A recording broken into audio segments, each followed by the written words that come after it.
Well, West Virginia had a guy that made some serious proclamations today about the previous regime, man. Let's talk about it, man. He just put it out there.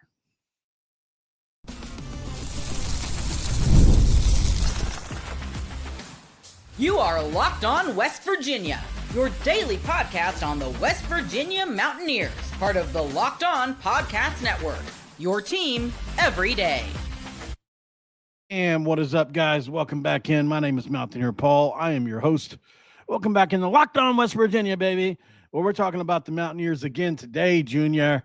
And look, I ain't going to say nothing, but that ain't right? That's what Stuart Scott would say. This episode of Locked On West Virginia going to be brought to you by, who is it brought to you by? FanDuel. Right now, we're going to talk about FanDuel, guys. And if you want to play some FanDuel, go ahead and bet $5 and you can get $150 in bonus bets if you win. But you can't win if you don't play, as they say. Thanks for making Locked On West Virginia your first listen and for being a part of the Locked On Podcast Network, where we talk about your team, the Mountaineers, every single day. Did a show earlier about some of the Jack State guys. We're going to touch on that too a little bit more. We didn't talk about Fred Perry as much. We didn't talk about Derek Carter as much. So we're going to talk about those guys a little bit more. But in the first segment, we're going to talk about KK Tarnue and some of the things he had to say earlier today, dropping some bombs about Neal Brown and company, in my opinion. Without saying too much, I'll let you listen and understand what I'm saying here. Fan that watched the secondary struggle last year, what will they see this year that's different from this group? You're one of the few guys that's back from that last year. How is it going to look different to them? So the biggest thing is it start with the defensive coordinator, right? He put us in the spot to succeed. He allowed us to understand the situation we're in, and also translation. The biggest thing is it starts as a defensive coordinator that puts us in a position to succeed. Translation. Last year's defensive coordinator did not do that. Just kind of going over details, information throughout the whole week, what we expect to see and what we are going to see. And the biggest difference is, I say, we just have a lot of guys who bought in, and I'm not saying. Translation. There were some guys last year that were not bought in. Understand we all communicate. It's not like I'm just showing up on the field to do my job. I'm also showing the field to help him out. To also, he gonna help me out in the way. So, in translation, I'm not on the field just to do my thing by myself and think about just me. I'm thinking about the next guy beside me. Peak-wise in the back secondary, the way you guys play, the way you cover, the way you play the ball, is that different? Is that similar? Is that? I mean, like Coach said, we're gonna be aggressive. And that's basically how it's going to be. And last year, I'm not going to say we wasn't, but this year it's going to be something that I'm excited to see. I'm excited for the fans to also see them. I'm excited for the coaching staff to see. And one more. I like how he has to preface it by saying last year I'm saying we wasn't. It's okay to say that we wasn't. With the eyes. Are the eyes the same? The things that you're looking for? There was one other part. I don't know if I can find it, but I'll try. You kind of go to them and also ask them questions. Around here somewhere. Do that. He's super vocal about it because you learn will be best. Yeah. And all what have you kind of learned from him so far? What are your early impressions playing under him? My early impressions. He's an old school coach. You know what I mean? I think it's right before this. Are you fans familiar with like last year's defense? Yeah. What's going to be the biggest difference this year from last year on what they're going to see put out on the field? The biggest difference is just guys who want them more, and it's more of a us thing instead of a mean thing. You know what I mean? That in my opinion, that's a big deal right there. That what he just said. And just having guys who are hungry to make plays, having guys who are hungry to play for each other, and also for the coaching staff, and just having the opportunity to go out there and like. So to me, that's the biggest accusation he made right there. If you're listening, it's a little bit difficult because he stutters. No offense, I understand. I struggle with stuttering too, like I just did. But let's replay what he just said, and we'll slow it down just a little bit. And also for me and and just having the opportunity to go out there and like play for each other, and also for the coaching staff, and just having the opportunity to go out there and like get to play for each other, and also for the coaching staff and just having the opportunity to go out and there. also for the coaching staff, right? I think that's a big deal, right? You have to be bought into what coaches are doing. You have to be bought into what coaching staffs are teaching. You have to be bought into the players around you. And once things are bad for so long, that's just it, man. That's just it. Like I put on the thumbnail, he's telling the truth. And he didn't have an agenda. I'm just kind of using what he said to push what I want to say, basically. Definitely. Not saying I don't feel like Kikora went out here to down anybody. So I definitely don't want to do somebody to think that. He wasn't sitting up there with the intention. But by answering these questions legitimately and honestly, he's exposing things that were happening last year and wrong with last year's team, whether he meant to or not. And so I would say, obviously things are going to be different now. This really, Kevin, I appreciate what you're saying, but I have to create. I'm a content creator. I have to do. It's the off season still. I have to do what I have to do, man. I appreciate your comment, but the thing about letting Neal Brown be and everything, we haven't played the first game yet. Once we have officially moved on to the first couple games, that'll be easier for me to do.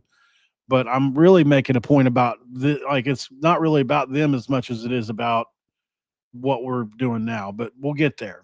So, I wanted to look at some numbers, obviously, and see what we can expect, right? Because last year, basically what he's saying is basically the team wasn't bought in. We weren't playing for each other. People were playing selfishly for themselves because it was a kind of a throwaway year in some senses, even though you were on the verge of, 6 or 7 wins or whatever it was. I still think though, when you're having bad, especially on defense, this was a historically bad defense. Historically bad. Well, let's look at the numbers. Last year, the West Virginia defense was one of the worst in school history. In 13 games, they allowed 415 yards a game. Do you realize how bad that is? 31.9 points per game, so basically 32 points per game. It got worse from 2023 to 2024. Almost 4 points worse per game. That's almost 50 more points on the year. They allowed almost 6,000 yards last year, guys. Apologies. I'm going to have to go turn that off or it's going to beep the whole time we're on here. Good Lord. Give me like 10 seconds, guys. I don't have a choice. I forgot I had something in the oven in there. Give me 1 second.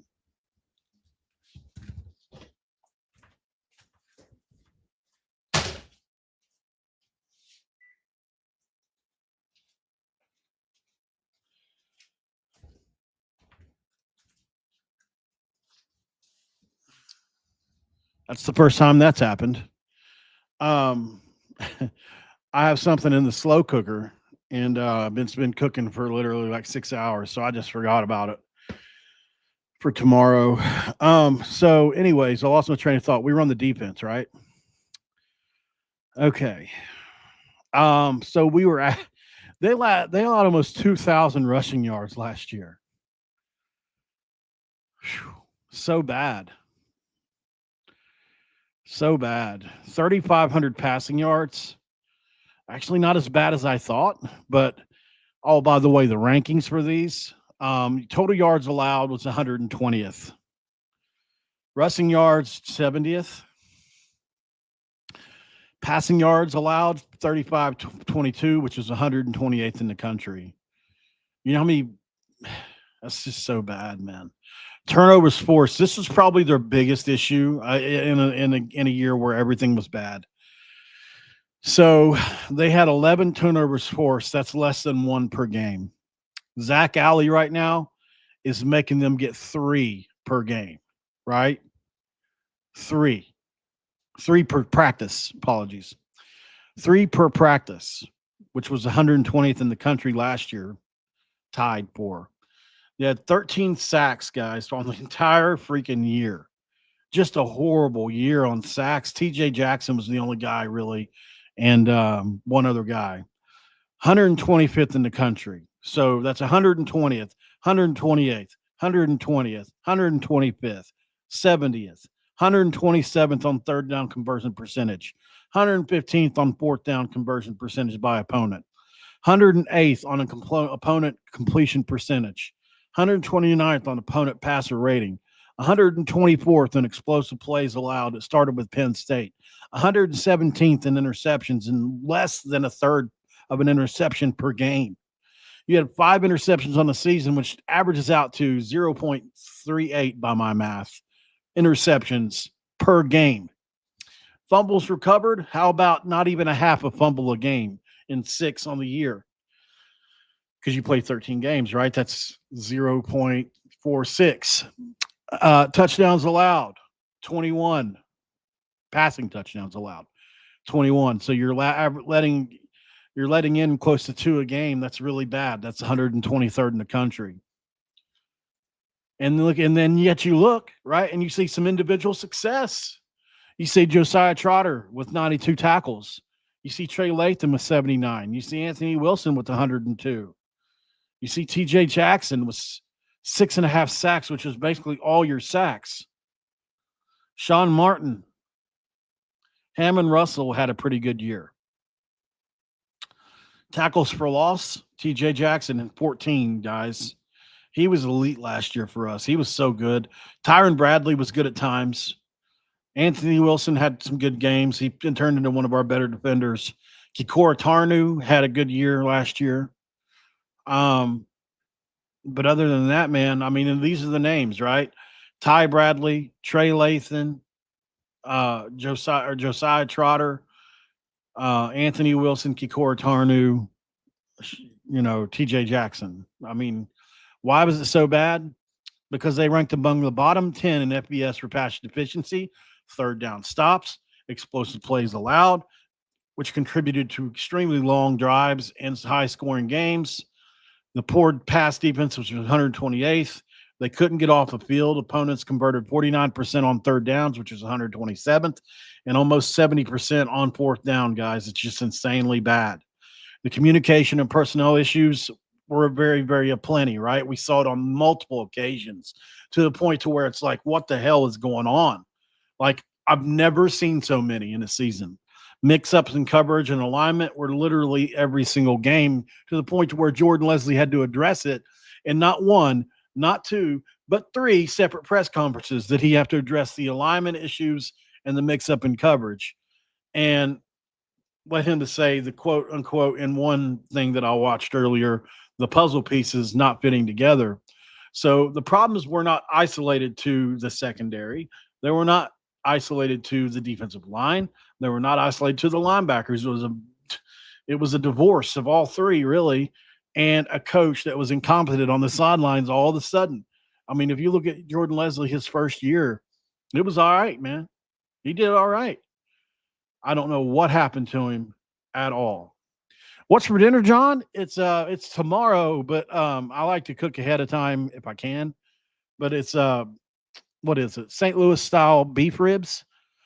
Basically, I just I seared them off like 4 because I live alone, like the little ones. I seared off 4. Then I got some beef broth with a little bit of lemon juice and cleaned off the bits of bottom of the pan. What do they call that? Deglazing the pan. I deglazed the pan with that. Then I add some barbecue sauce to it, just a little bit to braise them. I'll add more when it's done, but yeah. So let those get basically cooked down to they're falling apart. I don't even probably have to make a sandwich with them now at this point. So let's share a screen with you guys really quick. Look at some of this stuff here on the screen, man. It was so bad. Honest to God, so bad.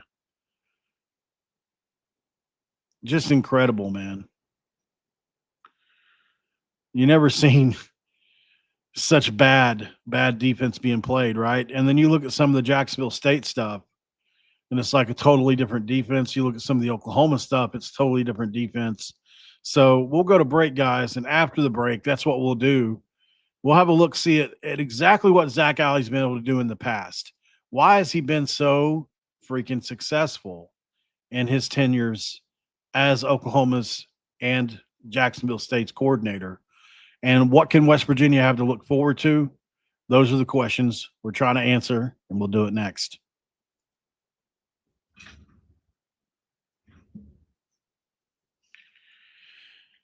All right, guys, we are back here, Locked On West Virginia. Thank you guys for joining in. As we jump into some stats here from Zack Alley and company. So, as you can see here, the Jacksonville State's 2023 defense under Zack Alley, which was their first FBS season ever, which is pretty dang impressive, right? Led them to a 9-4 record. They were 6-2 in the Conference USA and a New Orleans Bowl win. And the defense was especially stout against the run. And they allowed a lot of pressure, had a lot of turnovers. Points allowed, 275 and 21.15 per game. That'll work. A top 30 defense, you can win conference and Big 12 championships with that. Absolutely. And you got to think, guys, this was their first year. This was their first year in FBS. So you're talking about playing with FCS players. So you don't think that you don't think they know how to bring in guys and under pressure and make a defense. I'm telling you, I've been predicting this for the last week or two. I think our defense is going to be way better than our offense early. I don't know how much that goes for over the year, but I do think that our defense is going to be really good this year at times, solid on the back end especially. Just my opinion, though. Total yards allowed, they allowed 4,500 total. That's about 1,000 less yards than Neal Brown and them allowed, which is 43rd. Rushing yards allowed, they were top 15. As you can see, West Virginia allowed 1,800 rushing yards. So what separates you from 15th to 70th? Like 400 yards. That's really it. You know, it's like, don't make mental mistakes. Don't fit the wrong gaps. That kind of thing. Passing yards allowed, they allowed 3,100. And I get some of this is competition level. So, you know, I get that. But you have to adjust for the fact that they're coming up from the FCS too. They forced 25 turnovers, 2 per game, as compared to what did they do on turnovers? 1.6 per game, 21. Just insane. If you look at the TFLs, they were pretty good. Like everything here is top 40, every single stat. This is the worst one, total yards. And total yards is like, you can totally handle that. Anakin Skywalker, I go to about 2 games per year as of right now. Would like to go to more, but I live far away, man, you know. Bama 25, that's right. Chaz, you're right, brother. There was a lot of jealousy. I wasn't going to put it out there, but since you already did, hey, that's the truth. And in some cases, probably a little bit justified considering how things played out. I think you had a young guy like Josiah Trotter that was getting a lot of money. We can talk about it now, Chaz. You had a kid like Josiah Trotter who was getting paid a F ton of money. And I'm not saying he didn't deserve it, but there are guys in the team that probably felt like if you're asking me, there's no doubt that I personally felt like there was a couple guys that deserved more as the season went along. I don't know how it works. I don't know if you can change it, but like, wouldn't you feel bad if you were, let's say I'm paying a team of people and let's say we got a guy that really turns on, he comes on. It's like, okay, it's pretty obvious this guy's going to be good. TJ Jackson.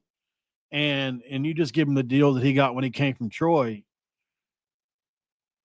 I just felt like he deserved so much more than he got. I don't want to go into specifics, but TJ Jackson earned. I mean, at times he was our best player last year. Maybe on the team at times. Like he was so good. So good, man. And I'm glad I got to interview him. I'm glad I got to bring him on. I predicted it. I was here all off season banging his drum like I have for a lot of guys this past season. But I also, to be fair, I was Hershey McLaurin and those guys. I was banging their drum too a couple times, and they didn't come on till the second year. sometimes it's going to take an extra year. But so this is that Jack State defense. What about last year, though, at Oklahoma? What did that look like? Well, Oklahoma. Oh, I was looking at the Oklahoma defense. I apologize, wasn't I? No, I was looking at Jack State. Okay. So Oklahoma last year, 30th national in points allowed. Total yards, they were 19th. Rushing yards, they were 23rd. Passing yards allowed, they were 44th. Turnovers faced, they were 34th. Sacks, they were top 25. Tackles for loss, they were top 10. They don't have third down percentage. Stop rate, points per drive, 1.14, top 20. But so like there was a lot to love about it. And if you look at I was looking at, I had something, I'd put a bunch of different stuff in here. Basically what I do is I type in all the stats and then I say, just make me these graph things. But sometimes it doesn't do it all right. But anyway, I had typed in here, I thought it should have been in here, how much better the defense was a year later than when Venables had it. Basically, basically Oklahoma, their defense was like 20, sometimes 30 spots better than under Venables the year before, even though they were 6-7. A lot of people don't realize how good Oklahoma's defense was last year under Zack Alley. It was not just good, it was elite. It was really good. So it wasn't you got a guy named General Booty at quarterback, for goodness sake. I don't know if it was that last year was his year or not, but I like to say that. So anyways, what can we infer? Well, we can infer damn sure that KK Tarnue, what some of the stuff he said is not some of the things that Coach Neal Brown and company were doing, right? And like he said, guys are playing for themselves. We weren't playing as a team, right? We weren't playing for the coaches. I felt like that was a big one. You think those guys are playing? I think a lot of guys are playing for Neal Brown, even after things got bad. But I don't think guys were playing for Jordan Lesley. I definitely don't. Or Mr. Kuntz. No, unfortunately. So definitely not trying to come down on Neal Brown or anything. I'm just making a point about Zack Alley and how things are changing, right? So let's look at the Rich Rod stuff from today. If you guys haven't seen this yet, man, let's see. Do I have it here somewhere? I thought I did. I may have exited out of it, though. No, there it is. All right, let's share the screen and go over to Rich Rod here and show you guys something he did that was absolutely hilarious. Let's see, where is it? Boom. So Rich Rodriguez, this is per Cam Murray, who is an anchor for WDTV5. So this is Rich Rod today at practice.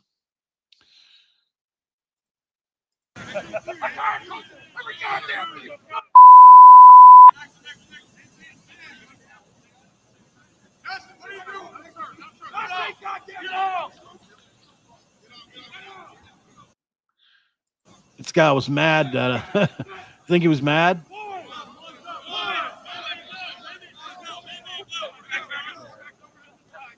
What'd he say right there? I tagged that guy named John Boy. You guys know John Boy, who does the breakdowns of like reading lips. Let's see. What'd he say right here? I think he said, "Get after their asses, coach," but I can't tell exactly. And I don't even know who he was yelling at. Pat McAfee posted something about it too. Let's see what Pat McAfee said. Because it was pretty dang funny. All right. Yeah, there it is right there. To me, this looks like Coach Rod thinks old Stripes need to spot the ball a little bit more efficiently and or accurately. Could be wrong, but I know he definitely doesn't want to hear an excuse about it either. Don't piss down my back and tell me it's raining. Hashtag hard edge.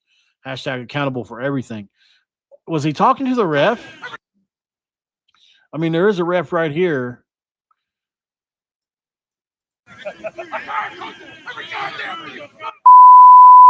I'm pretty sure he said, "I'm tired of coaching every GD dude." This guy right here got it, didn't he? Yeah, obviously, Rich Rod, this is a different era, man. And I'm not saying, look, I'm really not saying this either. I'm not saying, did I just see something about Carson Lee? Oh, Coach Lee Corso. I'm definitely not saying that screaming at kids or anything like that necessarily works, but it is a huge, huge, huge, huge. Um, what's the word I'm looking for? There's a word I want to use because it's perfect for this, but it's okay. It's a huge difference from Neal Brown, right? So difference works, I guess, but and also Jordan Lesley to an extent, right? Like the philosophy, everything. Somebody played the clip of Neal Brown going, I'm thinking baby on baby, or however the song goes, I'm singing baby on baby or whatever. He wasn't like that either. Like I watched his practices, he was vocal for sure. It's just a total different style. Definitely way more laid back. And I get it. It's not for everybody for sure, but the thing is they want the guys that want that kind of coaching, and that's what we want. So say what you will about it. I just think it's a huge departure is the word I wanted to say from the Neal Brown era, obviously, and the Jordan Lesley era. He's a part of this, definitely culpable. I feel like Neal Brown, for the most part, held his end on offense.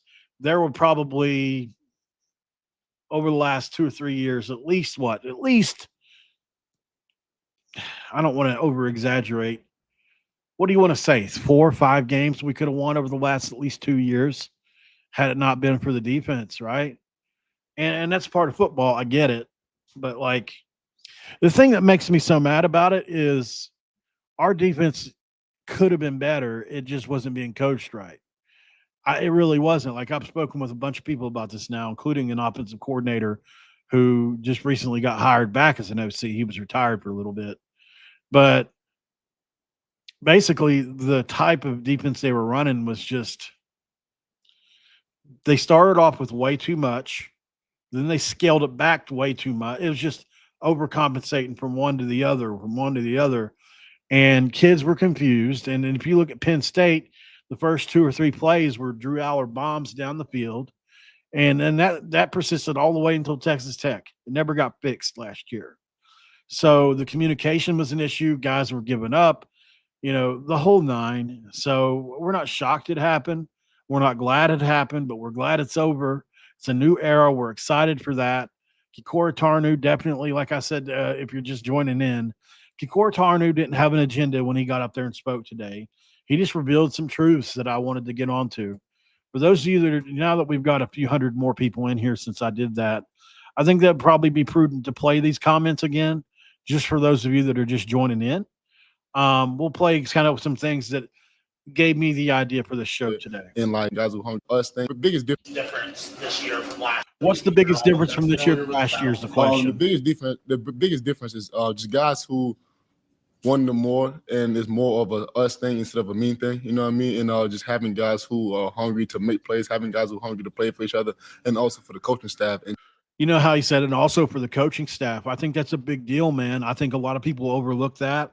I think that, Rich Rod does a really good job of getting people to play for him, and to the point to where he inspires loyalty from people decades down the line. And I'll tell you something else. When somebody's hard on you, you hate it in the moment. I'll never forget drill instructor Staff Sergeant Norman, drill instructor Staff Sergeant Arson Tallis, drill instructor Staff Sergeant Knuckles, drill instructor Sergeant Patterson. I remember those guys' names to this day, not because they were nice to me. It's because they kicked my ass every day in boot camp, right? Every day I was in the U.S. Marine Corps boot camp, I was pushed to be better, and it was out of love, and it was out of love for the Marine Corps, and it was out of love for everybody around us. It's very similar to being on a football team in the Marine Corps. I've been on both.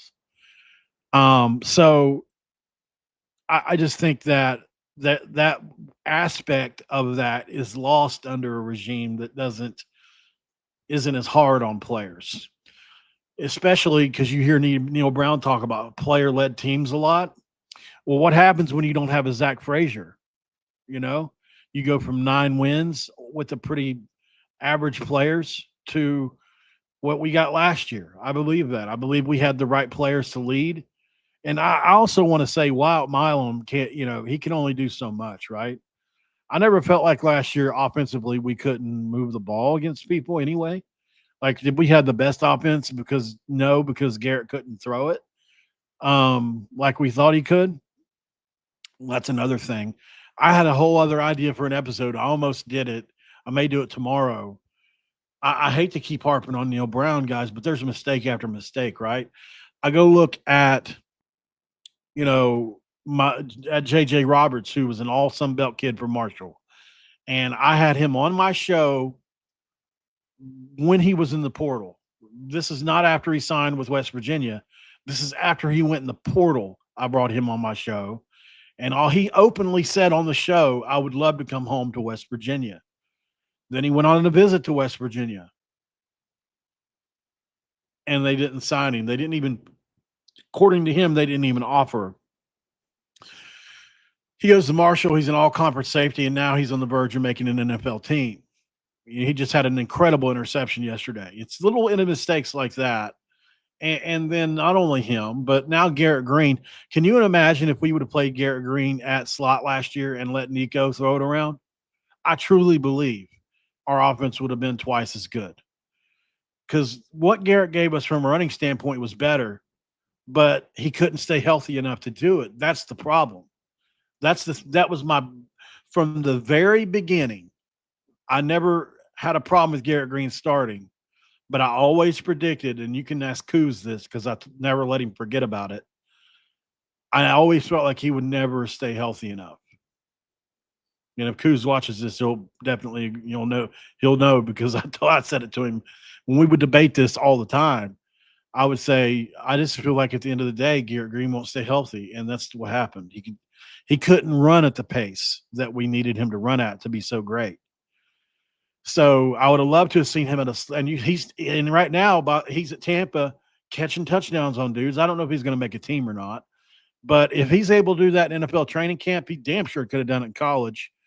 And it's just frustrating because, never know. Maybe Garrett would have had a shot if he'd have played slot receiver for a year. But it's easier. I get it. Hindsight's 2020. It's always easy to critique looking back, So I don't want to be too crazy, but I may end up doing a longer episode on it. If Garrett Green makes the team, that episode will be coming out. All right, let's go to break, guys. We'll come back and we'll talk about these Jack State kids. Fred Perry, Derek Carter, how good are they and how much can they help us? We talk about it next. And this episode of Locked On West Virginia is going to be brought to you by FanDuel, y'all. We talk about FanDuel because summer sports are in full swing, and whether you're talking about baseball under the lights, golf on the green, or high-stakes soccer action, FanDuel is the best way to make every game more exciting. And if you're looking for already following the action, why not make it a little more thrilling? With FanDuel, you can get on the action on the game while your fans and friends are getting sunburned at the beach. Open FanDuel the app today or visit FanDuel.com to get started. All right, guys, let's share a screen. Let's roll over to Derek Carter, somebody I'm a pretty big fan of. I think, he's not going to be playing corner for this year's West Virginia team, which is going to be interesting for sure, because that's what I was expecting out of him, to be honest. I thought he was going to play some corner, but now we know that he is not. That changes things a bit because he was a good corner. He was. Tremendous job over there by Derek Carter, the right corner. He was rolled up as a short corner playing the short area. Beat up the receiver, got him out of the way, and then came and made the tackle. That is. So Derek Carter is a guy that I think, man, when you look at it, the long and the short of it all, I think he's going to be a guy that plays, and he's going to be in the rotation. And I think, he's going to be one of those kind of guys that certainly makes plays for us on the back end as a safety. I don't know if he's going to play nickel. I don't know if they're going to have him, free or wherever, but I think he's going to make plays because he definitely does lack in the speed area just a touch. So I think safety is the perfect place for him. And, man, he is a good blitzing player too. Definitely is. So a lot to like about Mr. Derek Carter for sure. We'll continue to monitor him, like we say, because I think, man, the kid can go. He just can. You know, when you pay attention to his tape, he can really go. Here's a play. Here's a good play by him, right? Let's see, from the end zone camera. Yeah. So it's every single one of them, right? It's Fred Perry. It's KK Tarnue. It's Derek Carter. All three after the ball. All three on this year's team. Derek Carter, KK Tarnue, Fred Perry, all three on this year's defense. What? There it says it all in one picture. Why are these guys in Rich Rod's defense? It's because this guy's 60 yards down the field. He's slow at all, but there's a reason they're playing him at nickel, right? he's not have elite speed, but as you can see here, these guys can make up some ground if they need to. So that's that. You love to see that, man. That's what you want. Let's see, little Derek Carter Jr. up here. That's a beautiful play. I love how he just slid right inside the block on this play. Watch him slide right in. Whoop, let me get through there. Boom, blows that up. So Derek Carter, man, there's one Jack State guy. Obviously, we love talking about him. Think he's going to be a player for us. I really do. Don't know how much he'll – not that I don't know how much he'll play, but I don't know how much he'll – oops, wrong person. I don't know how much he'll start, you know, because I don't think he's going to start. This guy, totally different story. 97 tackles, 3 sacks last year for Jack State. And boy, does he look good in the old gold and blue. Number 5 fits him well. All gas, no brakes, baby. Let's go with Fred Perry, who is getting a lot of preseason love from different people for different reasons. This is a guy that comes down physical, a masher, a guy that will take your head clean, slap off, as my dad used to say, and somebody that is probably one of the best nickel corners in the Big 12 when you really get down to it. This kid can really go. His 2 specialties are coming up and making tackles on the back end and coming off the edge on the blitz. He screams, and I'm talking the capital S, screams off the edge. I mean, no, I don't know if we have a blitzer anywhere close to as good as him, not named Jamory Robinson. Like you'll see here on some of these plays, man, this kid is an absolute menace. Perry forces a fumble. Fred Perry. Fred Perry lights him up. Love to hear that, right? Fred Perry lights him up, he said.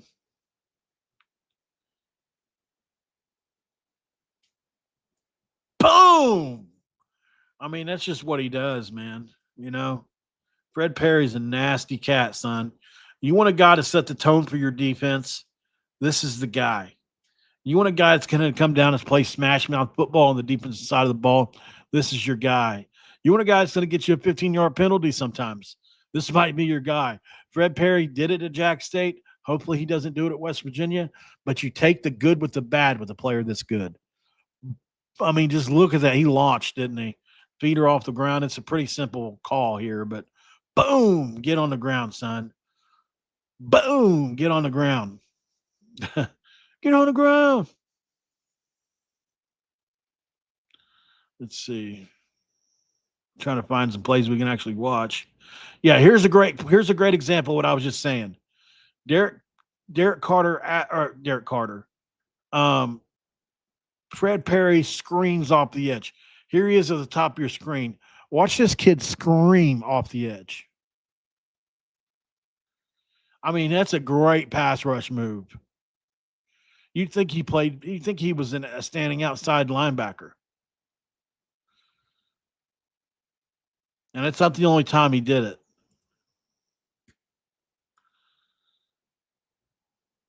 Here it is again, I believe.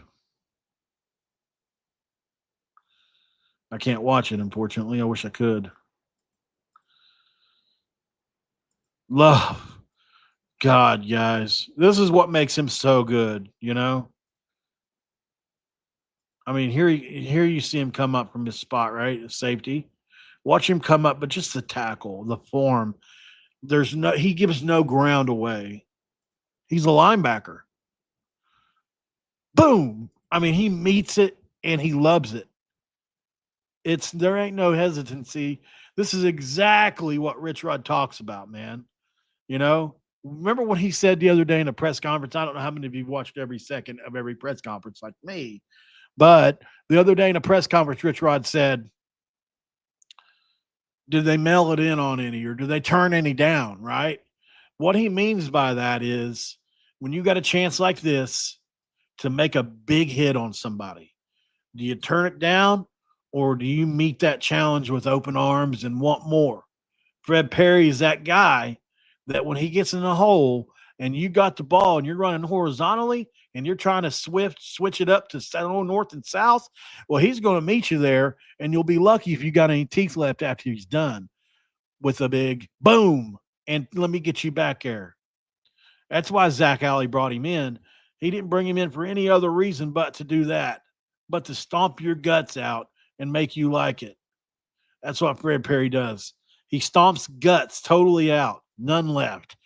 You ever go fishing with a minnow and you just rip the guts completely out of it and let it hang while it's on the hook? You cook it through the back. You rip them guts out, let them guts hang so you can fish for good big catfish. That's what Fred Perry does to defenders. He rips their guts totally out and lets them sit. And then he just fishes for a bigger fish. And he'll knock their head clean slap off, bub. All right. Yeah, he is very KJ Dillon-like, that's for sure. All right, guys. I would love to stay longer, but I'm already past my time. There's 350, 400 of you guys watching. I appreciate you for being here at 11 o'clock at night. You guys mean the world to me, man. I couldn't do this without you. Today was a year with Locked On. We did almost 2 million views in the year that we were here with Locked On, and 1 million of those was in 1 month. So we did some pretty big things this last year. We hope to surpass some things this coming season. So I'll be live 7 days a week. We won't miss a day all the way through the season. We'll figure out something to talk about. If you're totally obsessed, and I mean this, if you're totally obsessed like me, it's one thing to say that you're obsessed with it and then post 3 times a week. It's one thing to say you're obsessed with it, but don't get excited about even some of the same topics over and over like I can. You know, so it's basically comes down to I love the West Virginia Mountaineers as much or more than anybody you're going to find on the internet. And if you want to come see somebody that pours his heart out on the floor for the Mountaineers every day, win, lose, or draw, whether you love me, like me, hate me, I'll be here 7 days a week, consistent. And we're going to talk about the Mountaineers. We don't talk about many people else. We don't talk about things we don't care about. So that's what we're here for, man. We're here for you. Place to come and relax where you're driving in your car, whether you're laying in your bed, you want to get away from the old lady or whatever. This is the spot for you, man. Hit that like button, subscribe, and we'll be back tomorrow as always. Thanks for making Locked On West Virginia your first listen, guys, and for being a part of the Locked On Podcast Network. We talk about your team, the Mountaineers, every single day. Have you a Baja Blast and blast your ass off into the sun and have yourself a good night. I'll see you tomorrow.